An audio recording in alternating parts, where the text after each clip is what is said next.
ante el vacío la práctica, ¿qué debíamos hacer en ese momento? Resolvimos que el abogado que pide regulación de horario debía, como de cierto modo lo que la ley de honorarios dice, estime sus honorarios, y bueno, que nos presente copias y de los escritos, de su trabajo, y en base a eso le regulábamos, porque no teníamos contacto con el expediente. Es decir, que en un principio ha sido un gran problema el tema de, no solo para eso, sino que el expediente no estaba más. Me tocaba intervenir como tribunal de impugnación por algo que se había resuelto antes y no tenía idea de qué se había resuelto porque no tenía la resolución. Entonces, en el momento de la audiencia, le exigía al fiscal que me traiga la resolución que se impugnaba, porque si no, ¿cómo iba a poder resolverlo? Ustedes, si tienen residual, no van a tener ese problema. Nosotros hemos peleado mucho para que haya un residual, pero no había manera de que se modifique la ley en ese sentido. ¿Tienen alguna otra inquietud respecto a estos temas del Colegio de Jueces o pasamos directamente a lo que es la audiencia de control? ¿O quieren que pasemos para otro día? No sé cómo están de tiempo. Yo la Doctor, verdad que... estamos a su disposición con el tiempo. Si quiere, comenzamos con la audiencia de acusación. Bueno, Sí, por favor. listo. Gracias. Bueno, ustedes saben, nosotros, ¿qué decimos respecto a la audiencia de control? ¿Qué pienso yo de la audiencia de control? Que para mí el verdadero juicio es la audiencia de control. Ese es el verdadero juicio. Ahí es donde se despliega toda la actividad y la preparación, la argumentación los planteos novedosos, los planteos difíciles de resolver y de contrarrestar se dan en la audiencia de control de acusación. Porque el juicio, ya vamos sabiendo quiénes son los testigos, sobre qué va a declarar ese testigo, cómo me puedo preparar para contrainterrogarlo, en fin, ya uno tiene un panorama claro de lo que puede suceder. En cambio, en la audiencia de control de acusación, pueden suceder muchísimos planteos para los cuales las partes a lo mejor no están ni siquiera preparadas. Como me ha sucedido a mí, tener que resolver exclusiones probatorias, planteos de incompetencia o de incumplimiento de los requisitos formales, en fin. Pero básicamente, ¿cómo llegamos a esta audiencia de control de acusación? Ustedes saben que esta etapa intermedia se cierra la investigación, el fiscal que requiera la apertura a juicio lo debe hacer por escrito. Y cuando les decía, volviendo a una sola cosita, que es lo que se me cortaba, el tema de que no es que el papel ha desaparecido en su totalidad. Las recusaciones, los escritos de la impugnación, el requerimiento de apertura, es decir, sigue existiendo ingreso de papeles. Nosotros en el Colegio de Jueces hemos creado, también eso no está, eso en un principio nos decían que no era necesario, también es una pelea que hemos dado el Colegio de Jueces y hemos conseguido tener, porque considero yo en ese momento que era indispensable, una suerte de mesa de entrada, para que todos aquellos planteos que se hacen fuera del turno y que necesariamente en muchos casos son por escrito, como un habeas corpus, ingresan por mesa de entrada. Es decir, que el papel en su totalidad no ha desaparecido, ¿no? Si bien no tenemos el expediente de papel, pero se van armando mini legajos de un habeas corpus, de una impugnación, de una recusación, que en definitiva hay que ser muy cuidadosos para evitar de que suceda lo que ha pasado en algunas jurisdicciones, que los mismos jueces dicen, al final cuando llegan al debate, llegan 7 o 8 cuerpos en papel por incidentes que se han ido formulando. A nosotros no nos ha pasado, pero sí somos muy cuidadosos con eso, estamos siempre monitoreándolo. Bueno, volviendo a la audiencia, ustedes saben que si el fiscal decide llevar adelante, requerir la apertura del caso juicio, cuando va al control de acusación, son aquellos casos, en lo general, diré yo, en que el fiscal ya tiene decidido llevar estos juicios. Al menos así debería funcionar. Es porque no ha podido agotar, mediante la aplicación de un criterio de oportunidad, este legajo, y considera que tiene elementos para obtener una condena, Entonces, como primera medida, está decidido a llevarlo a juicio. Y si está decidido a llevarlo a juicio, es porque entiende que tiene elementos suficientes para obtener una condena. Es lo que sucede en la práctica y es lo que debe suceder si el sistema funciona correctamente, porque existen muchas otras alternativas que de hecho realmente es lo que está pasando antes de llegar al juicio. Por eso alguien preguntaba recién de que no hemos tenido juicios orales, porque esa es una... Yo escuchaba, a veces invitábamos o nos han visitado jueces, y cuando nosotros hablábamos de las bondades del sistema, nos decían, la crítica que nos hacían era, no, pero ustedes dicen eso porque no han tenido juicio. Entonces, ¿cómo pueden saber si no tienen juicio? No es que no tenemos juicio. Tenemos juicio, pero tenemos pocos juicios. Porque un 70, un 80, es más, en Estados Unidos tengo entendido que lo que llega a juicio es un 4%, un 5%, ¿sí? En los lugares donde este sistema funciona bien. Y no puede ser de otra manera, porque esta mirada que tiene este sistema acusatorio adversarial, que ya no es el conflicto del imputado con la ley, tenemos que sacarnos ese chip, sino también se trata de un conflicto del imputado con la víctima, y en el cual la víctima tiene intervención respecto a la reparación que quiere del perjuicio que ha sufrido. Entonces no le sirve de nada que el proceso siga adelante si a lo mejor le ha robado la bicicleta con la que salía a repartir el diario todos los días, y que el imputado termine con una probation, o aún cuando termine el periodo de libertad, a la víctima no le sirve de nada. La víctima quiere recuperar la bicicleta o recuperar el teléfono celular, en fin.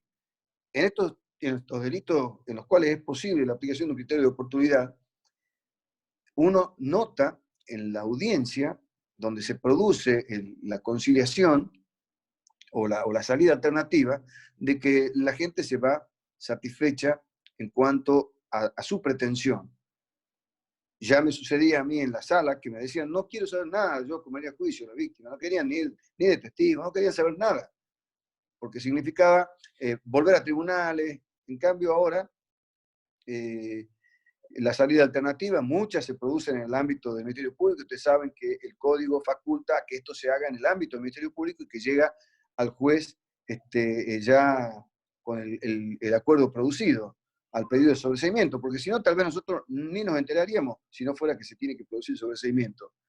Pero quedan un 70% de las causas, quedan primero en resolución temprana, y después muchas van quedando en función de los criterios de oportunidad. Y las que pasan a juicio son aquellos casos graves en los que al fiscal generalmente no le interesa ninguna salida alternativa. Le interesa llevar a juicio porque tiene a su juicio, y en la práctica se demuestra que es así, elementos suficientes para obtener una sentencia de condena. Entonces, eso es lo que sucede. Siempre va a haber menos juicios orales con este sistema. Y esta audiencia, cuando digo yo de que el verdadero juicio de esta audiencia, es porque aquí es donde las partes tienen que argumentar mucho respecto a sus pretensiones, a dejar pasar una prueba o no. Ustedes imagínense que una prueba que ustedes hacen caer acá, lo dejan sin elementos, si es la defensa, a la otra parte para el juicio, sin un elemento fundamental que a lo mejor lo obliga a aceptar algún acuerdo en esa audiencia, que es la última oportunidad. Entonces, pero bueno, ustedes saben que los requisitos cumplidos, los requisitos formales de presentación, donde se debe identificar al imputado, una relación circunstanciada del hecho, fundamentar la imputación, indicando los medios de prueba, ¿sí?, que ofrece para el juicio, que en el caso de la prueba tiene que indicar qué circunstancia pretende probar con esa prueba que admite, porque eso después se va a discutir en la audiencia que genere el control de acusación, ¿sí? ¿Cuál es la pretensión punitiva, el monto de la pena que pretende? Bueno, en la práctica, ¿eso cómo funciona? Lo presenta en la OGA le corre vista a la defensa, perdón, primero el fiscal notifica con copia si hay querellante, el querellante, actor civil, una vez que ellos han resuelto su posición, recién va a la OGA para que la OGA le pase a la defensa, y la defensa tiene que también ofrecer pruebas con las mismas condiciones. Doctor Altamirano. Sí, si quiere hacerlo, ¿no? Sí, lo escucho. Perdón la interrupción, soy el doctor Gonzalo Guerra. ¿Cómo está, doctor? ¿Cómo le va? ¿Qué tal? Bien, gracias. Aprovechando justo el tema que está tratando, me gustaría hacer un aporte en cuanto a la práctica que estamos teniendo los abogados en el sur, en Concepción, en cuanto a las audiencias de esta etapa intermedia. Sí, adelante. En realidad serían como 3 preguntas, pero le voy a resumir en uno, doctor. A ver qué opina usted desde el punto de vista de juez del control de acusación. La primera pregunta, en cuanto al requerimiento de apertura del juicio del artículo 257, en el inciso 7 usted acaba de hablar de la prueba del fiscal, del Ministerio Público. Sí. ¿Qué ocurre? La letra de la ley es clara. Dice que el fiscal lo que pretende probar, digamos, tiene que, o sea, establecer o indicar las circunstancias, en el inciso 7 está claro, de lo que se pretende probar. Sucede a veces, no todos los fiscales, que en la práctica, siguiendo el viejo modelo del código, no lo hacen.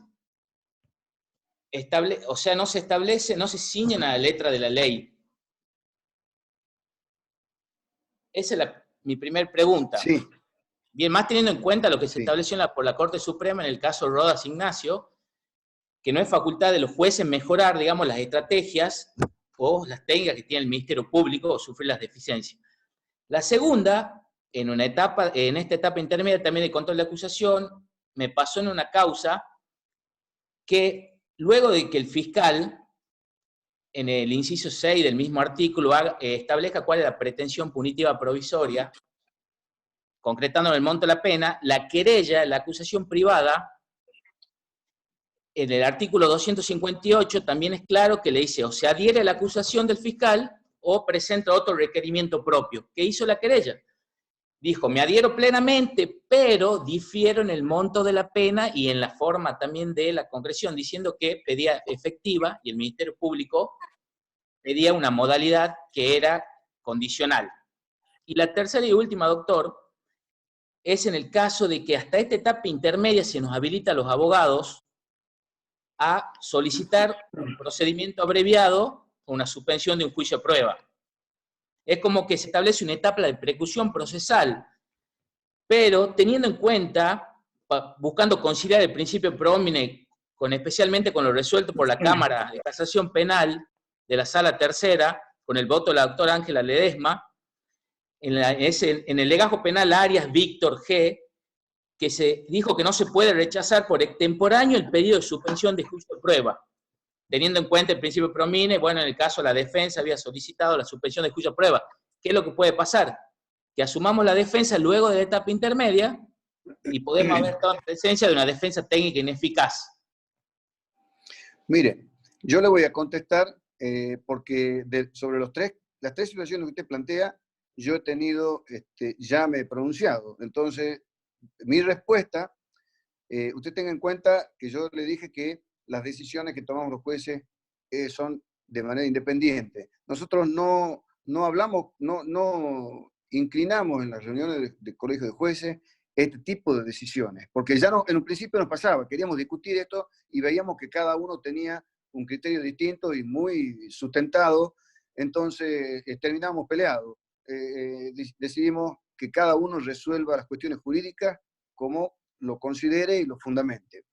Yo, en el primer caso, en la primera pregunta que usted hizo, respecto a la prueba, y acá me pongo un poco en el lugar del abogado defensor. Si bien es cierto, el juez, hasta el control de acusación, yo soy un juez muy proactivo cuando advierto que es posible que las partes lleguen a un acuerdo. Entonces tengo mucha intervención si veo que eso es posible, ¿no? Sin violentar absolutamente ningún derecho de las partes. Pero también el código habla de que, ustedes fíjense que en un artículo, creo que el 258, 262, de la corrección de vicios formales. ¿Sí? 262, sí. 262. Para mí, ahí habla de una corrección de vicio formal. Mi criterio y por eso cuando le digo, se lo hablo de manera personal, yo no debo, porque el código dice, el requerimiento de apertura de juicio a pedido de parte. Es decir, si la defensa no ejerce el debido control y me pide que se subsane ese defecto, yo no digo nada. ¿Por qué razón? Y aquí le quiero hacer referencia a que por qué dije de que me pongo la camiseta del abogado defensor. Porque a lo mejor es una estrategia del abogado defensor que esto pase así y después hacerlo caer en el juicio. ¿Me entiende? Porque es obligación del fiscal cumplir con eso. Ahora, yo tendría que conocer, que tratar de indagar en la cabeza del defensor para saber si realmente él no está reclamando esa corrección porque no se da cuenta o porque él pretende que eso pase así. O que pase así para que yo resuelva. ¿Sí? Porque en un momento, ustedes fíjense que el 254 obliga al juez a decidir todas las cuestiones incidentales, llamémosle, que se han producido dentro de esa audiencia, para emitir la audiencia, la sentencia, llamémosle, de apertura de juicio. ¿Sí? A lo mejor el abogado se da cuenta de eso y me lleva a mí a que yo ni siquiera de oficio, o por una interpretación equivocada del código, le pregunte al fiscal, señor fiscal, ¿usted para qué me ofrece el testimonio de Juan Pérez? ¿Sí? Y que yo en el momento de resolver, si no lo he decidido en el 264, no puedo antes de resolver decirle, señor fiscal, usted se ha olvidado acá de decirme para qué lo pedía Juan Pérez. Entonces, si no ha cumplido con decirme para qué lo quiere Juan Pérez, yo no lo voy a poder incluir en el artículo, en la sentencia del 265, que dice que yo debo señalar, a ver cuál es el inciso, la prueba que rechazo, el fundamento que rechazo, y donde yo debo haber considerado para eso quiénes son los testigos que van a intervenir en el juicio oral y con la habilitación de sus montos, y en todos esos casos yo debo haber considerado, porque mi resolución va a ir sobre qué van a declarar. Entonces, si a mí no me ha invocado la defensa, la fiscalía, uno de esos requisitos fundamentales que establece el escrito de apertura, y no ha sido subsanado, yo no creo que lo pueda subsanar yo de oficio. Ya lo hice así, no me meto, porque puedo estar atentando contra la propia estrategia de la defensa. Y además porque quien debe ejercer el control, aun cuando no se tratara de una estrategia de defensa, quien debe ejercer el control de eso es la defensa. Si la defensa, por eso es que una vez que se abre la audiencia y que el fiscal presenta su teoría del caso, la fiscalía le puede exigir que cumpla con la subsanación de esos defectos formales. ¿Sí? Con eso respondo a su primera pregunta. Después, en cuanto a la acusación alternativa, yo considero que debe adherirse o debe ser una acusación independiente. No puede adherirse parcialmente porque el código no lo habilita para eso. Y la tercera, ¿cuál fue? Recuérdeme. La tercera es que en la etapa intermedia solamente nos habilita a pedir el 261. Y le dije que yo ya había resuelto casos así. Acá, a ver, vamos a uno de los principios de este sistema, que es el de la economía procesal también. Entonces, yo, al poco tiempo de iniciado el sistema, teníamos una persona, por un robo simple creo que era, que no podían conseguir que vaya a firmar los acuerdos, porque había tratativa entre el fiscal y la defensa. Era una persona que aparentemente tenía problemas con las drogas, el imputado, a veces o estaba alcoholizado, no aparecía. El tema es que el fiscal parece que en un momento se cansó de esta situación y pide la apertura de juicio y va con el imputado que yo considero también que es fundamental la presencia del imputado, va con el imputado y no llegan a ningún acuerdo. Y va a juicio, a pesar de que yo veía de que ya habían tenido conversaciones ellos para intentar acordar, no me acuerdo si era una probation, el tema es que no hay acuerdo. Después que pasa la audiencia de control de acusación, presentan un acuerdo abreviado o una probation, no recuerdo bien qué. Pero yo con este argumento, era un abreviado, resolví que no podía, por el artículo que dice que la preclusión se produce al cierre de la etapa intermedia, rechazar un acuerdo abreviado, porque era más, además de la economía procesal, la pretensión punitiva del fiscal me la iba a sostener después en el juicio, y para qué íbamos a llevar a juicio algo que ya estaba acordado encima con una condena. Entonces yo lo acepté a ese acuerdo abreviado. No sé si habrá otras resoluciones de los colegas, pero yo sí lo puse en conocimiento del colegio, que había decidido así después de que decidí, ¿no? No sé si eso es lo que usted me preguntaba. Sí, doctor. Muchísimas gracias. Bien. A ver, por eso son muchas las cuestiones que se pueden presentar en la audiencia de control de acusación. Otro tema que también ha generado posiciones diferentes es lo que es el sobreseimiento. Bueno, ¿por qué? Porque ustedes fíjense que el 65, última parte, dice que el auto de apertura es inapelable. Y el auto de apertura resuelve las cuestiones relacionadas con el sobreseimiento. Entonces, manda a que esto sea impugnado después con la sentencia de juicio. La pregunta, y que la tengo a veces en diálogo, llamémosle fuera de juicio, fuera de audiencia, en discusiones, en algunas conferencias, en algunos foros, en charlas de café con colegas o con otros jueces, con fiscales, es ¿qué pasa con el pedido de sobreseimiento que me formulan en la propia audiencia de control de acusación, que el juez resuelve no hacer lugar al pedido de sobreseimiento y decreta la apertura a juicio? Y el fiscal y la defensa apela esa resolución. Bueno, hoy creo que hay una decisión, una posición del Tribunal de Impugnación, creo, digo, porque la verdad que lo he escuchado muy al pasar, no estoy seguro si ya lo ha decidido, pero nosotros hemos intervenido como Tribunal de Impugnación hasta hace poco. Entonces, cuando a mí se me ha planteado eso, también ha generado discusión entre los integrantes del colegio, porque es un tema realmente que hay que resolver, jurídico puro. ¿Qué hacemos? ¿No hacemos lugar al recurso a la impugnación o abrimos la impugnación del pedido de sobreseimiento? Y mi posición ha sido, tomando como una analogía, si se quiere, de lo que es el código que está vigente en San Miguel de Tucumán, sí abrir la apelación por el sobreseimiento, por dos razones.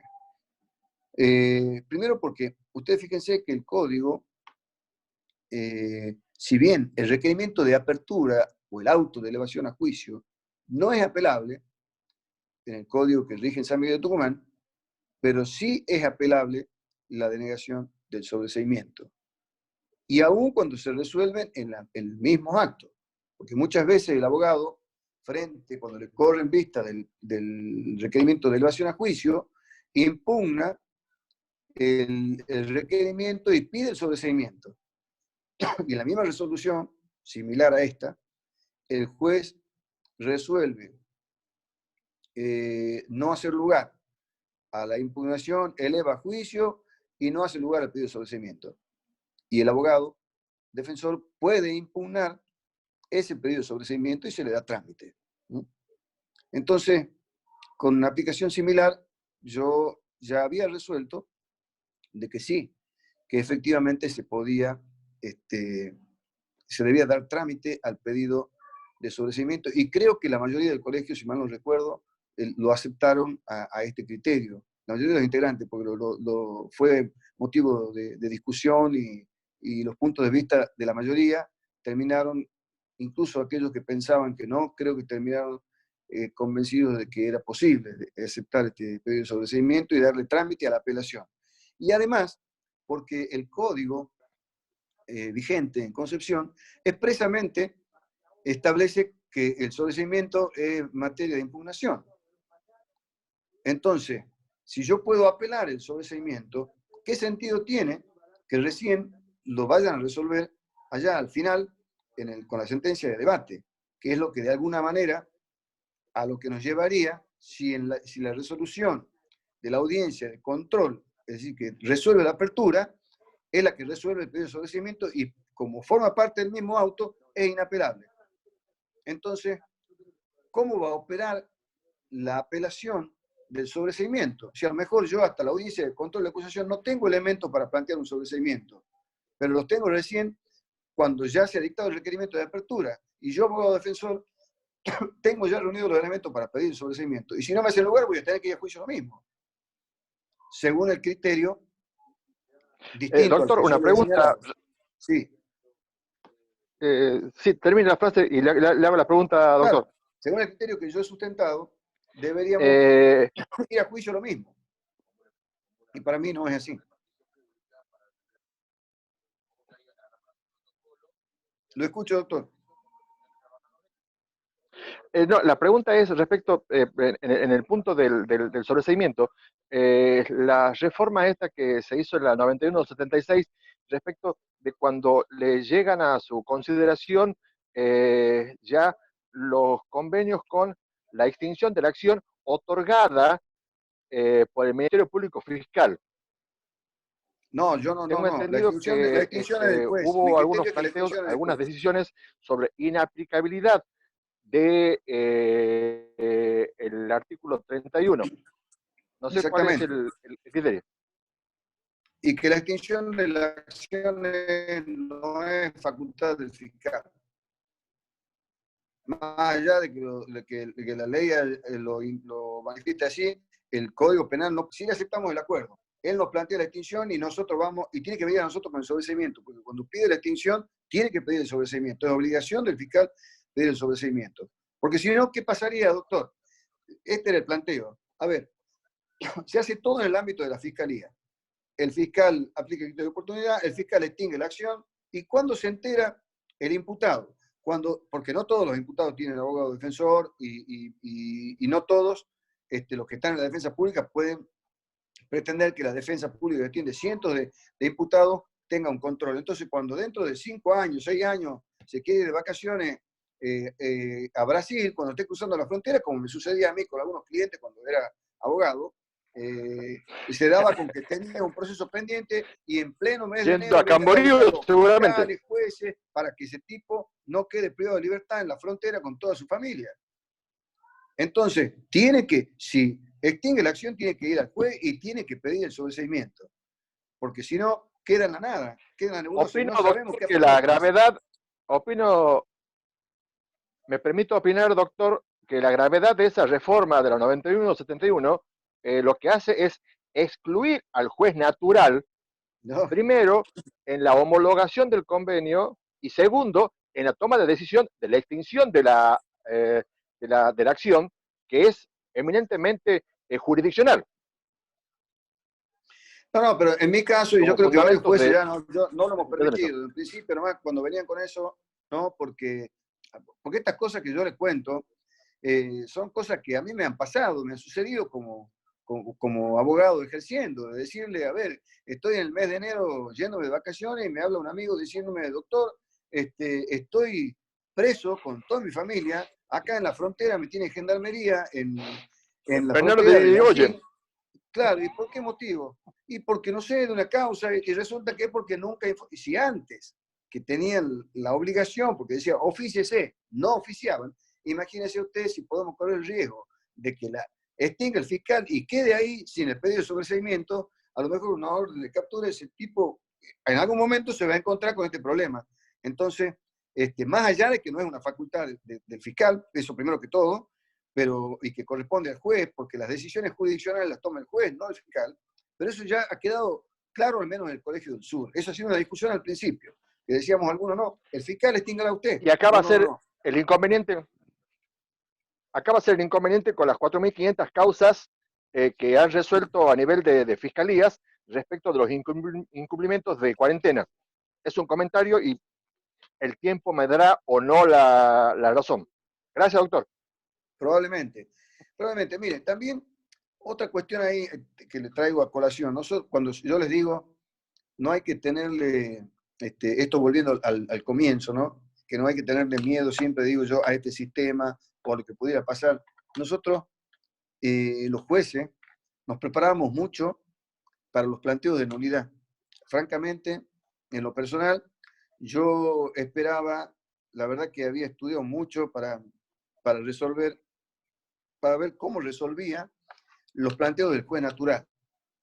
Porque no se olviden que en el sistema que tenemos nosotros, que ha sido un sistema sin residual, ¿sí? Y esto del juez natural, si analizamos profundamente lo que dice la Constitución, que no podemos ser juzgados por comisiones especiales o por tribunales constituidos con posterioridad al hecho, tiene como finalidad, entre otras, evitar, a ver, por ejemplo, que yo hoy ingreso como gobierno nuevo, llamémosle demócrata, y dicto una ley de que voy a crear una comisión para que juzgue a todos los hechos de corrupción cometidos por el gobierno republicano que estaba antes. Entonces los estoy llevando a juzgar por una comisión especial llamada Colegio de Jueces para que los juzgue a todos los delitos de corrupción anteriores. ¿Sí? Entonces mi temor, mi razonamiento era si alguien nos sale con un planteo de esto, porque son causas anteriores, y nosotros si bien no somos un tribunal que existía, porque no es el cargo del juez, no es que es una cámara de juicio, cámara penal, sala 2. No subsiste la sala 2 de la cámara penal, independientemente que esté el doctor Altamirano o el doctor Flores. No, acá desaparece la cámara penal y se crea un tribunal nuevo que se llama Colegio de Jueces. Entonces, mi gran temor era, ¿qué vamos a hacer cuando nos empiecen a plantear en las causas viejas que el Colegio de Jueces no puede juzgar un hecho ocurrido antes de la creación del Colegio de Jueces, en base a este principio de juez natural? Y si ustedes leen, los autores están muy divididos y hay muchos que dicen de que esto podría atentar contra ese principio. Sin embargo, así como ese principio y muchos otros principios constitucionales que pensábamos que iban a ser motivo de ataque contra el sistema, no hemos tenido absolutamente ninguno.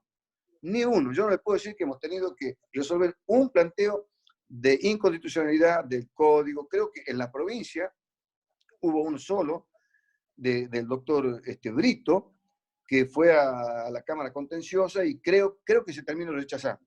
Pero creo que está todavía en el Tribunal Internacional, creo que en la Corte de la Haya, por ahí creo que está, porque él sigue con ese reclamo. Entonces, pero lo que quiero significarle es que no hubo una cantidad de planteos como era lo esperado. Entonces, a lo mejor en Tucumán se espera lo mismo también. No, van a plantear esto, van a plantear aquello. No lo sabemos. Nosotros pensábamos que iba a ser así. Y como le digo, no hemos tenido no solo planteos de nulidades del código, sino tampoco hemos tenido planteos de nulidades en las audiencias. Porque la nulidad como chicana desapareció. Y se ve que aquellos que la han pensado no han encontrado los argumentos, no ha sido la oportunidad para plantear una nulidad del estilo de la que usted me está señalando, doctor, ¿no? Esa ha sido nuestra experiencia acá. No lo sé en San Miguel de Tucumán. Pero bueno, volviendo a esta audiencia, les decía cuál ha sido el criterio en lo que es el sobreseimiento. Y también algo que me ha quedado respecto a la pregunta que me hizo el doctor Guerra, relacionada con esta prueba que el fiscal o que las partes no invocan o no cumplen con los requisitos que manda el código, yo en la resolución he dejado mucha prueba fuera, ¿no? No se olviden que acá tienen que argumentar sobre la prueba que pretenden producir, igual sobre el tema de los acuerdos. A ver, es muy sano que se produzcan los acuerdos probatorios, porque supongamos, bueno, doctor, usted, señor fiscal, me dice que la víctima era menor al momento del hecho. Doctor, era menor al momento del hecho. Si estamos todos de acuerdo, era menor, está probado que era menor. Bueno, ¿para qué vamos a llevar 10 testigos de que digan que la víctima tenía 12 años? Listo. ¿Estamos de acuerdo? Hacemos un acuerdo probatorio. Entonces, los acuerdos probatorios son sanos porque después le mandamos al tribunal de juicio un juicio mucho más depurado. ¿Para qué vamos a tener? Y ustedes lo saben porque habrán visto que cuando van al juicio oral, a mí me pasaba esto, había 20 testigos, 30 testigos. Y los 10 primeros, lo único que estaban convocados para decirme de que era un buen vecino el imputado, de que gozaba de buen concepto de todo el barrio, o que se dedicaba a cortar el césped a la gente que vivía allí en su cuadra. Entonces, bueno, estamos todos de acuerdo en eso, listo, no es motivo de prueba, es motivo de acuerdo. O es sobreabundante. ¿Para qué tanto? Con que uno me lo diga, llevemos uno solo, saquemos los otros 9. Entonces, eso le da más calidad al juicio. Pero, como les digo, son cuestiones que se debaten muchísimo en la audiencia de control de acusación, donde la defensa debe también tener cuidado que llamémosle ese apetito, esa ansiedad del juez por resolver el conflicto, porque realmente es bueno que el conflicto se resuelva por los motivos que les daba más temprano, no lo lleve a violentar alguna garantía, ¿sí? Tiene que tener un límite, y ese límite está en manos de las partes. Ustedes son los que deben ejercer el control de lo que hace, de hasta dónde se produce la intervención del juez. No hay que tenerle miedo, hay que interrumpirlo al juez y decir, doctor, disculpe, usted está actuando de manera arbitraria, usted está beneficiando, me está perjudicando, yo le pido que no siga porque lo voy a recusar. Es duro para el juez, pero yo creo que si el abogado defensor no lo hace, y puede llegar a perder su estrategia, o el fiscal también, ¿no? Porque el juez, sin darse cuenta, sin la intención de beneficiar a alguna de las partes, o tal vez por promover un acuerdo, está develando alguna estrategia o algo que puede ser muy útil, porque la defensa, no nos olvidemos que la defensa no tiene obligación de mostrar su teoría del caso, su teoría defensiva. Tiene que decir, yo pongo este testigo para probar esto, pero no tengo la obligación que tiene el fiscal de mostrarme qué es lo que quiere hacer. Y por qué me pide 10 años, y por qué lo quiere llevar a juicio, y por qué lo acusa, y por qué lo quiere condenar. La defensa no tiene esa obligación. Entonces, hay que tener mucho cuidado de que no sea el juez el que haya tenido una mirada tal vez un poco más integral y esté develando de alguna manera, le esté abriendo los ojos al fiscal sobre algo que la defensa no quiere que el fiscal sepa. Que precisamente la estrategia de la defensa es llevarlo al juicio al fiscal con esos defectos.